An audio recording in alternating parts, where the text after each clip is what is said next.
Welcome to Unscripted with Marilyn Morales.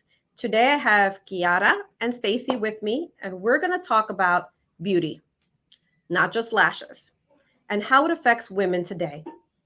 So, Chiara, talk to us before you became this businesswoman, before you got into this industry. Take me back to before then. Okay.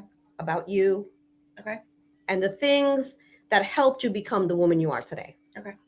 So I really began the journey of finding who I am, being comfortable with who I am, probably back in college. I grew up in the Brady Bunch of a family. I have a stepdad, a stepmom, 4 step siblings, a half sister. And I went away to college in Boston to Emerson College, graduated with a broadcast journalism degree. And when I was in college, I went through a really, really hard time during my sophomore year. I ended up leaving college early that year because I was dealing with severe depression and anxiety. And I ended up having to leave, go to therapy, and stay out for a few months, and then come back a whole new person, a better person, my junior year. Got through my junior and senior year. It was amazing. At that time, my brother had a child, my sister was pregnant, and we were all really, really excited. And at the end of my senior year, graduate, looking at everything I can do. And the end of my senior year was the Boston bombing. And going through that really shed some light for me on the broadcast journalism space and what I wanted to do with that. I had friends who were down at the finish line. I had friends who were running, and one of my friends kept getting hounded by reporters and things like that when she was just trying to recover. And that really changed my view on things. And I realized I didn't want to go into hard news anymore. I had won AP awards. I had been a part of Emmy-winning news broadcasts for my college, and that moment really solidified that I didn't want to do hard news. I couldn't be part of the reason to bring anxiety to other people. That just wasn't what I wanted to do. So I was like, entertainment journalism, this is great.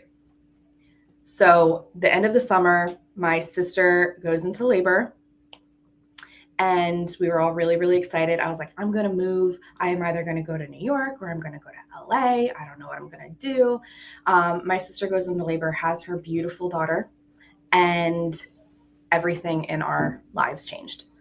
My sister, 4 weeks after the baby was born, ended up taking her own life because she had postpartum psychosis.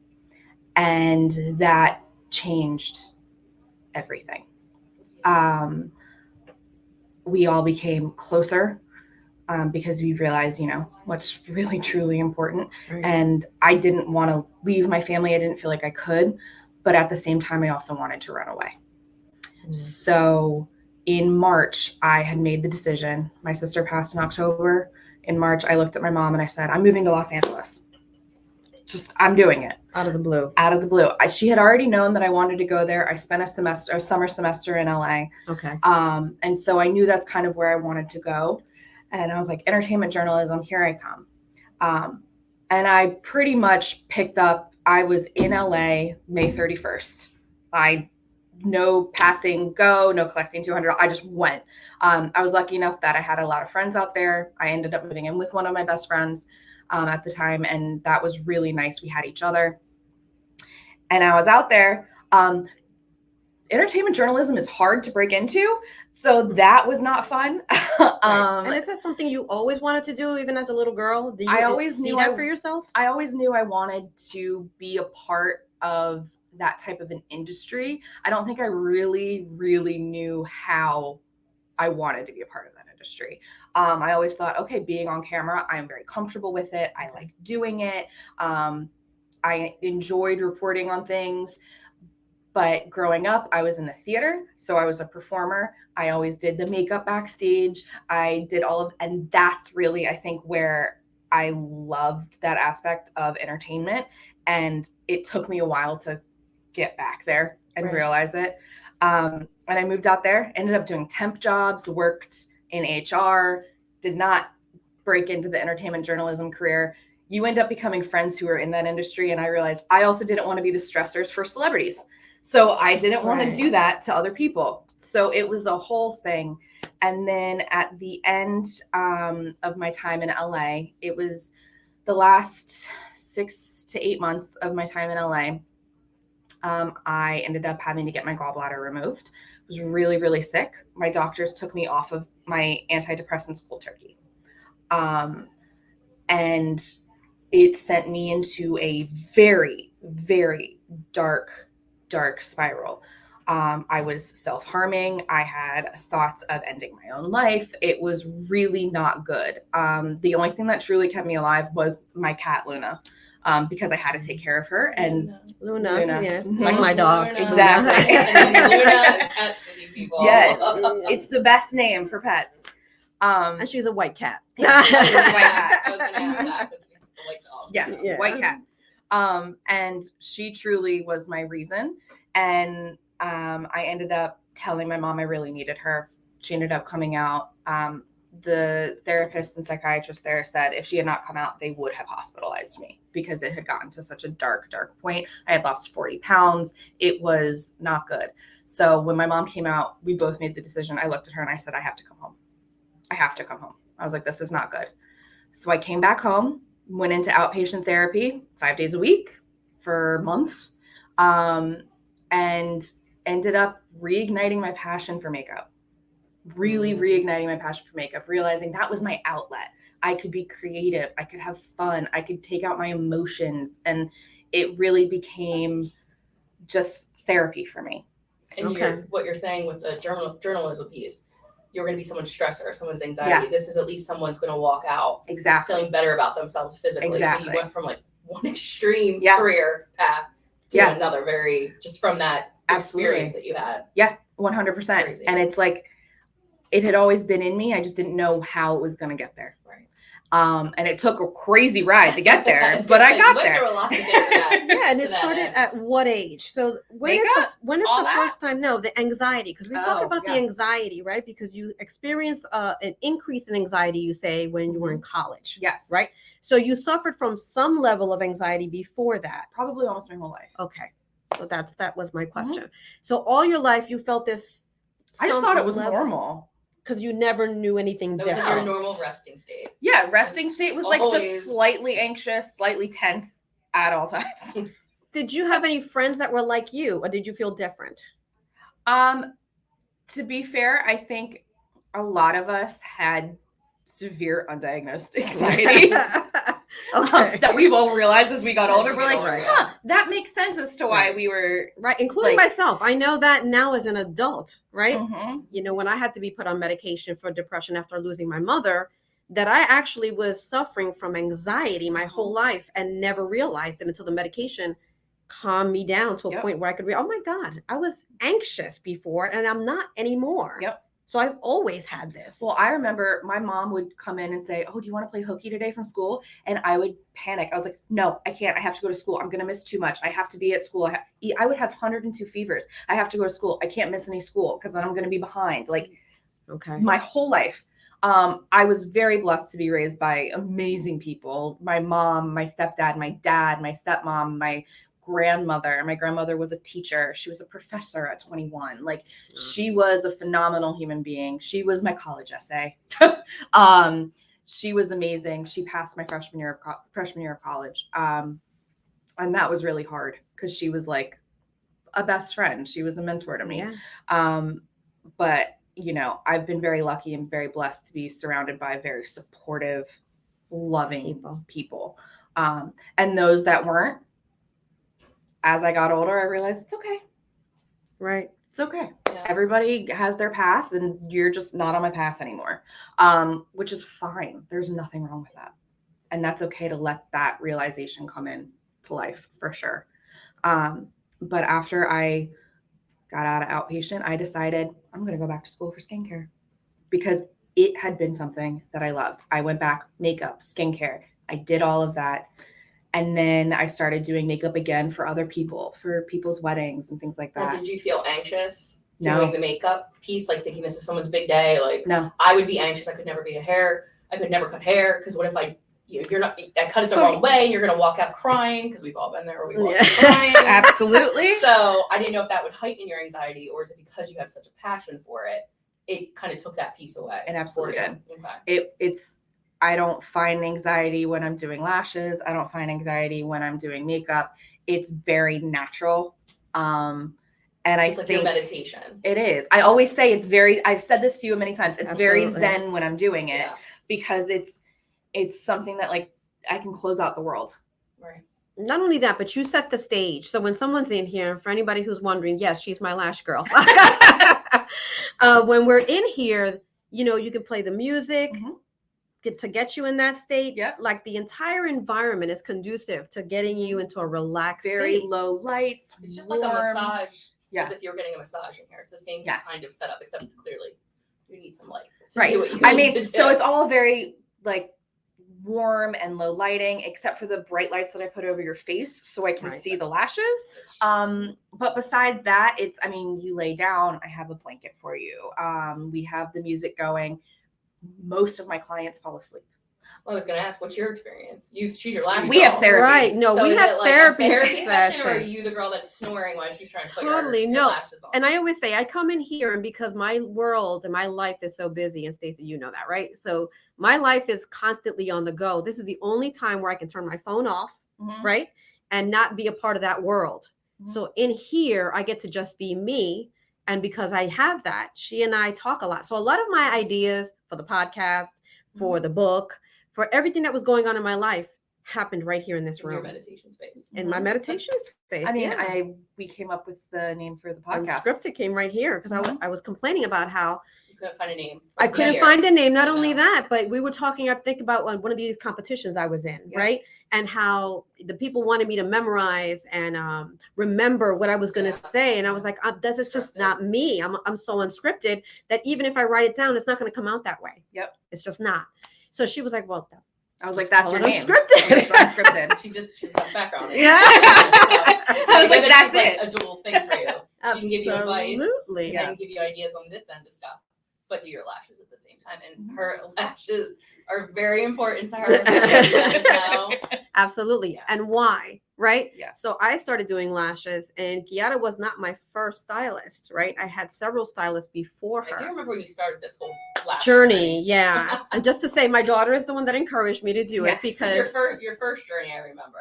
I was turning 50. Yeah. I was turning 50, and I said, you know what? I'm going to try something I've never done before. And my daughter was encouraging me to do it because Gabby felt like, it really changes your life, right? It changes your look, and it can change the confidence that you have in yourself. And for some people, they feel like it's their good luck charm, right? Yep. Why is that? Why do some people feel it's their good luck charm? Because their confidence exudes through them when they have them done. It's not a good luck charm. You're your own good luck charm. That confidence that you get from having your lashes on, whether they be the most natural pair of lashes in the world or the most extravagantly long, voluminous lashes, that confidence is what is giving you the ability to move forward and pursue those things and be confident in yourself and create your own good luck. Right. And so it helps you to create your own good luck. So you're attracting. You attract what you want. You're putting it out there. Well, it's just like when you put on a nice outfit or you just get your hair done, it's blown out at the salon. You feel a lot better. You feel, you can't keep that up every day sometimes, but the lashes you could. Yeah. Right.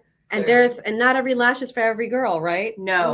I go from listen. You've seen it. I always say when you're first starting out and you've never had lashes before, go natural. You might say, I want full, long volume, all this stuff. Unless you wear strip lashes every day, do not do that. Start small, work your way up, because you will work your way up. You did. It's like I worked my way back. You worked your way back. You worked your way back. I stared off with this, and I was horrified. Right? I was like, I'm not. I thought it looked good. Yeah. For someone who never had lashes, wasn't big on like the makeup. It's a shock to you. Yes, it was. It just looked like you were done up to me. Right. You got makeup on, and I was like, no, I got to go home.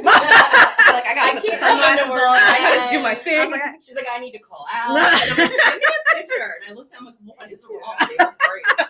She's like they're too big, and you're not used to it. Yeah. You know? And then I have big eyes, right? Well, my eyes are big, and I was like, now they look like this. And the shape, the way you put the lashes on, the lengths where you put those lashes is either going to accentuate how large your eyes are, right, or make them more almond shaped, more of a cat eye. You can change the way somebody's face looks by putting different lashes on. Yeah, there's an art to this. Yeah. It's not just.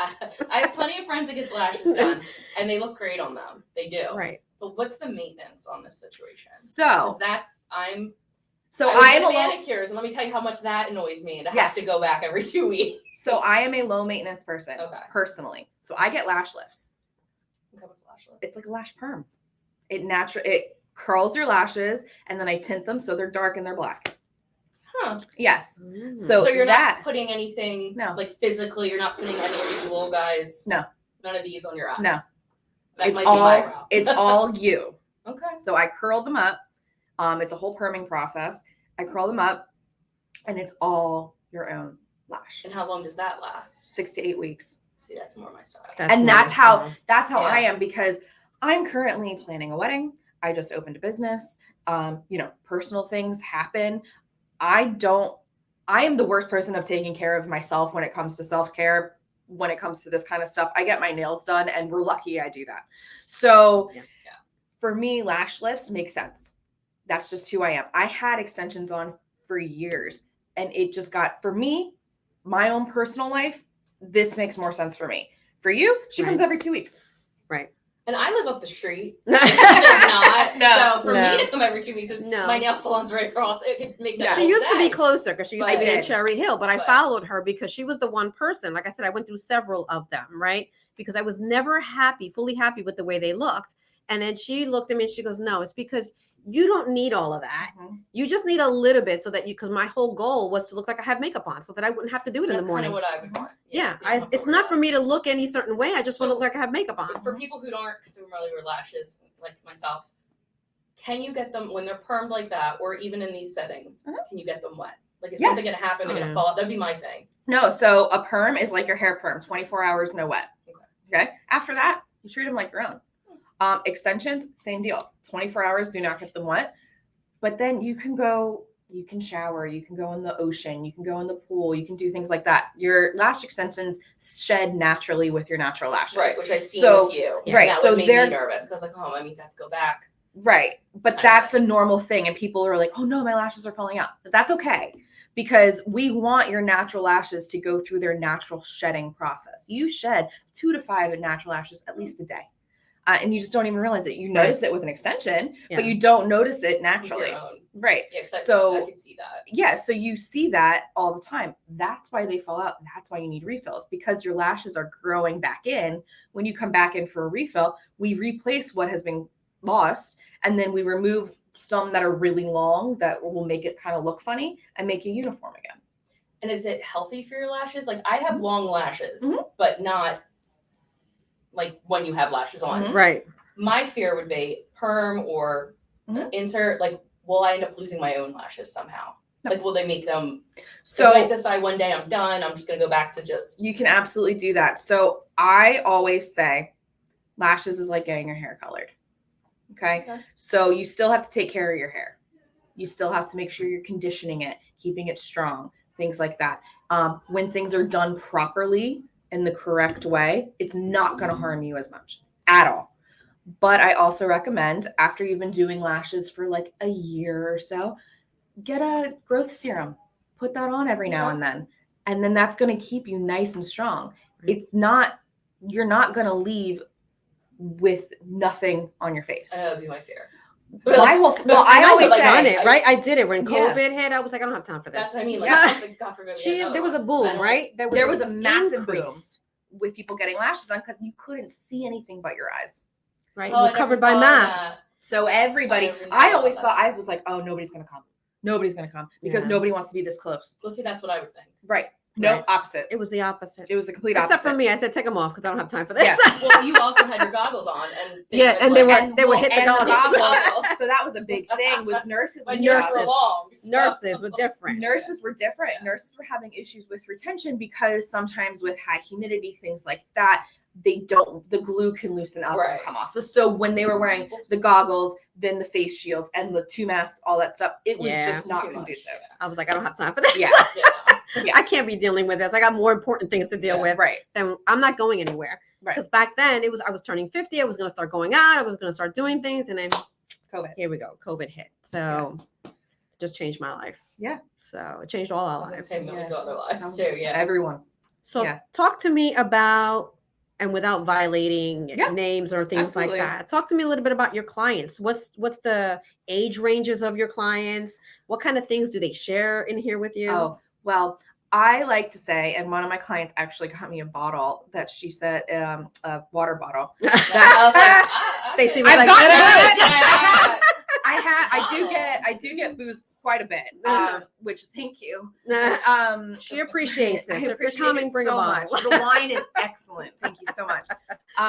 But it says like ears of a therapist, hands of a surgeon, eyes of an artist, things like that. So I have clients that literally range from 17 years old into their 70s. Into your 70s. At a minimum, honestly. Most of my clients, I would say, are between like 30s and 50s, between that whole range. A lot of them are moms. So they come in and it just makes their life easier. They're like, you know what? This is my hour of alone time. I can't look at my phone. I can't worry about what's going on. That's me. This is my hour of alone time. And then I leave here and I don't have to worry about how I look until I come back in. Yeah, for 2 weeks, I don't worry. 2 weeks. You don't worry at all. I don't worry. You don't. And then you come back in. I literally don't worry until it's time for my next appointment, right? Then I was like, it's time. That's it. And then you come back in and it's, again, that hour of alone time, that hour of peace, whether it's they take a nap or they share a lot. I have heard almost everything. And what the nice thing is I also treat this place with like the doctor-patient confidentiality. What you say to me, I don't repeat. That's between us. And so far, I know I keep everybody's story straight. Nobody knows anybody else's story. Nobody knows what's going on. I am your therapy for an hour. And sometimes you are my therapy for an hour because we will talk back and forth about things that have happened with me, things that have happened with her. And we both just communicate with each other and help each other. And so either it can go both ways. It can go one way or another way, but it's the way that I think about. I love learning about people. So I like this industry because I'm constantly learning. I don't think you ever stop learning. And so I love learning about people, hearing their stories, seeing how far they've come, what they want to do. The young girls, I'm so excited to hear. I'm like, what are you going to go to college for? What do you want to, okay, you're not going to go to college. What are you looking to do when you're older? You know, like it's so cool. And then to give like, oh, you know, you might want to try this, or you could go this way too. And sometimes you're like, I never even thought of that. And it's just, and I learned that from my other clients. So it's just really cool. It is. I mean, I love it. And we talked a lot about COVID during COVID. Yeah. She was like, what's going on out there? Yeah. I made my little bubble. What are the guidelines? How about the vaccine? Should we get it? Should we not get it? Honestly, I had her and one other client. They were both very intense nurses and EMT, everything like that. I would sit them down. They were, because everything can get so politicized on every side. And I'm over that. I am so over it. So I was like, straight from the horse's mouth. What's happening? No. What are you thinking? What's your opinion? And I always told you, right? You have to go with what feels right for you. The same thing I tell my patients. If you don't want to take the vaccine, don't take the vaccine. But if you feel like you're going to take the vaccine and it's going to help you, I take the vaccine, not just because it's required, but because I thought it was right for me and for my family. Right. You know, to protect all of us. I wanted to have that protection for my family and for myself. And I also wanted to know how bad it really was out there. Because it's like you see these numbers, right? But you don't know how it's actually being perceived. Like I could go to her and I was like, what are you actually seeing? And then that gave me a larger context for the rest of the world. During that time, did your anxiety or anything get heightened with COVID? Yeah. And then especially you had people coming in here that you were doing lashes for and you're like right on their face. Yeah. Were you nervous about the whole thing? Because I was panicky in the beginning. Okay. So, I wore 2 masks and gloves. And you didn't think maybe like, I think I'd probably like, I can't do this. So I thought that for a very long time. I wasn't sure if I was going to be able to go back. Right. I would see the same thing because you're literally, I would imagine, in like, someone's face. Close. In somebody's face. And they were like, well, it's passed through nose and mouth. And I was like, excellent. It's right there. And your eyes, it can get right. into. It's like everything. Lovely. So when I went back, I made the decision. I was like, you know what? I'm going to go back. I'm not going to let something scary stop me from doing what I need to do. And so I went back. I wore gloves, 2 masks, and glasses. And everything got sanitized like a psychopath after every single person. Yeah. So, and that, knock on wood, kept me safe. I have still not. She's looking for the wood. Right. Over here.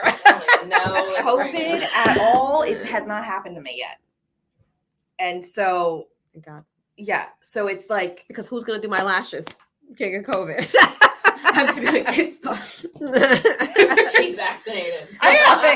We both are. I'll just bring my N95 cover right here. I had clients wear their masks, and so it was just like, we kind of try to keep it safe. And then as soon as things started to get more lax and we all felt more comfortable, then everything kind of. I mean, the sanitation I'm still cuckoo bananas about, just because germs are gross. So that's still a thing, and not for nothing, I'm messing with your eyes. Yeah. So that's what I always tell people when they look for a lash artist.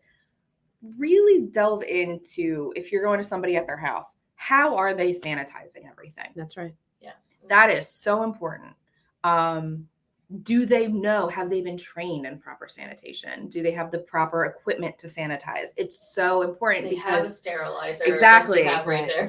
Yeah. Right. Like when I was doing, between my last job and starting this business, I had to do lashes out of my home for about a month. Before I did that, I got every piece of sanitation equipment possible and put it in my home and made sure that I had an animal. She was nowhere in the room. Mm-hmm. I made sure everything was clean. And we were the only 2 people there. Like I was crazy. But not for nothing, I kept everybody safe. Right. Myself, my clients, my fiance, everybody stayed safe. So that to me, I think is one of the biggest things when you find a lash artist is everything clean? Absolutely. Yeah. So sure, it's not a cat hair on your eyelash, or is it an eyelash? Yeah, never. Exactly. Right. It's a little different color. Totally. Yeah. And I totally recommend anyone, if you're thinking about getting lashes, if it's something, whether it's like for me, just so that I don't have to think about makeup, to make my life easy. For the younger ones who want to look good, you know, for everybody, there's a different reason, right? Absolutely. Chiara is the best. Thank you. The best. You're probably gonna have another client. Now that you said the perm thing. And that's, so I have quite a few clients that started with that. And then they're like, I want bigger and longer. I want to try maybe just like individual extensions. And they're still on that, and that's fine. When I get lashes, that's what I do. I just do regular individuals.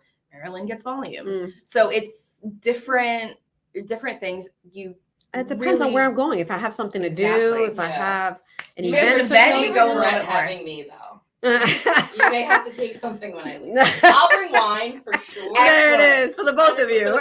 Excellent. Just make sure they kind of go straight.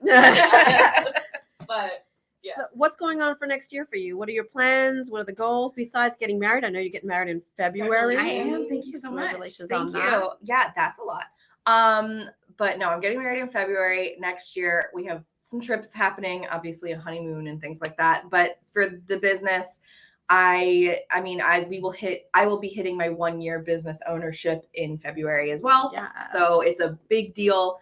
It will be 5 years of lashing in January. So it's a big year. I plan on really making sure that I'm getting the best quality for my clients. That's the biggest thing for me. And that all of my clients are happy that I'm getting new clients. And then I'm also going to really be starting pushing the makeup again, because I kind of had to put that on a little bit of a back burner to really get this going, to make sure that I have my regular clients that, you know, I can pay my bills, I can pay rent, everything like that. And then now I'm going to start getting back into the makeup game. Are you going to be doing classes? That's what I want to know. I might be doing individual classes for people. That'd be awesome. To do like an hour session, like, okay, what do you want to focus on? Put the basics. Look good on a ring light. Exactly. What are the Yeah. goals? Like somebody Yes. with me went to this because I really Yeah. didn't wear makeup. Right. You know, it was a little bit of lipstick. I didn't wear makeup. That's why it was so shocking to me when I first did it. Yeah. I was like, I don't even wear makeup. I don't even know how to put on mascara, right? I tell you, I don't even know how to put it on. You asked me. I was like, how do you do this? Yours like that? Like, I put mascara on. Yep. But mine don't look like that. It's like, it's so You're foreign like, to "Oh, me. you do it." Yeah. Because I've always had long lashes. I had big eyes. Yeah. You know, thankfully I don't need a lot of makeup, right? So it Mhm. was like I never really needed it that much. Mhm. So it's a little bit of lipstick and that's it. And out Yeah. the door I go. And especially the job that I do. You know, like, you're covered most of the day anyway now. Now I am. But before then it was just like you're in your nurse's uniform, you're Mhm. dealing with a lot of stuff. You're not even thinking about all that. Yeah. So for me it was just how do I look a little bit better? Yeah. Without having to do all that, because I don't understand it. I don't even know how to do it. Absolutely. So, And I think the main thing when you leave my studio, I just want you to feel your best. You might not feel your best inside, but I want you to feel that you look your best on the outside, because that is going to affect how you feel on the inside. And I think that is different for every single person. I do not like this quote unquote beauty standard that we all have. I think it is silly. Have I fallen privy to it? Am I still falling privy to it? Absolutely. Did you not hear me like 10 minutes before this podcast? Yeah. I don't know. Yes. But it's like that. It's so No. ingrained in us. It just is with social media. Yes. And all these Absolutely. unrealistic things And the filters. Which I was like, do we have a filter for this? But We filter don't. free. I see what you get here. Unscripted and unfiltered. Yeah, there you go. When you More get, than like, one way. How many people have the editing ones? Like, how many of us have used or I've had people who use the Facetune thing. Yeah. I'm like, I can't even figure that out because I somehow always make it. I look like you an look like alien. an alien. Yes. But the people who do use it, and then it makes you think like, I wish I looked like them. Mhm. And they're like, yeah, well, you know, they have millions of dollars and can work out 4 times a day with the trainer. And Their job nutritionist. is to look like that. Exactly. Their job That's is it. to That's present that. impactful. Their Their job is to look like that. So That is not reality. That's I don't know if I That's got that their job. though. It's That's exhausting. a lot. It That's is a Please, lot. I watched the Kardashians. That's what I figured out. I was like, They that's get a up. lot. That Like, show. I don't Oh, like- it's not worth it. No. There was one episode. That's a lot of Chloe, it was work. like 7:30. She's like, I gotta go to bed. They're like, why? She goes, oh, I have to get up and work out at 4:30. I was like, Well, that you know sounds like what? a nightmare. Yeah. There's gotta Like, be a no. point where you have balance. And I feel like if at the average person was trying to be them, Right. you wouldn't have any time for anything No. else. Like you just couldn't. You wouldn't have any money anything. for anything else. You'd be either. broke. This is all about goals and self Yeah. goals. And for the new year, what would you advise the women? What should be their goal? To get lashes. I mean, you should come to me and get lashes. No, I think I'm just saying. for women next year, The really message behind the lashes. embrace yourself. That's it. Embrace yourself Be because you are beautiful. These lashes are just confetti. Icing on the cake. Yeah. The icing on the They're cake. the They icing just on the enhance cake. what you Props to already yourself. have. Exactly. It's literally enhancing exactly what you already have. It's what you already have. That's it. Just embrace yourself, embrace your face, embrace your body, Embrace your face. Embrace your face. I love that. And this is a question that I ask everybody who's on my show. Yeah. It is, how do you define success? Because everybody defines it differently. What is Chiara's definition of success? Wealth in those who surround me, in the love and support of those who surround me, the love and support of those who support this business, having good people in my corner. That's success for me because I have amazing clients. And yeah, is it bringing me money? Yeah, it is. Am I a millionaire? No. Do we hope to be? Absolutely. Yes. That's the goal. That's the goal. But I am surrounded by such amazing people, by such amazing clients that are so supportive of me and of my business. And to me, that is so successful. if I can keep them around and keep bringing them as much joy as they bring me, that's success. Amen. So anyone that wants to get in contact with Chiara, her information is scrolling on the banner underneath. Yep. Thank you so much for being on Thank Unscripted. you. Thank you for having me. Stacey. See me in the next. That's the right. Next podcast with lashes. Maybe I'll come back and you record you. Yes, we could do that. let's We could do definitely that. do that. Yeah, no, we'll just do right here. here. You're laying down. It's not the best angle It's when you not lay the down, best angle. so I we'll was just gonna go back right it. thighs. Yeah. That's it. Let's do it. Let's do it. That's what we're expecting in 2023. Yes. Stacey I gets her 22 lashes. Yeah. You got a whole year to do them. That's it. I Yeah. love it. I love it. And we'll see you next time. Hi, everybody. My name is Gabrielle Morales, and I am a recruitment coordinator for Be The Match.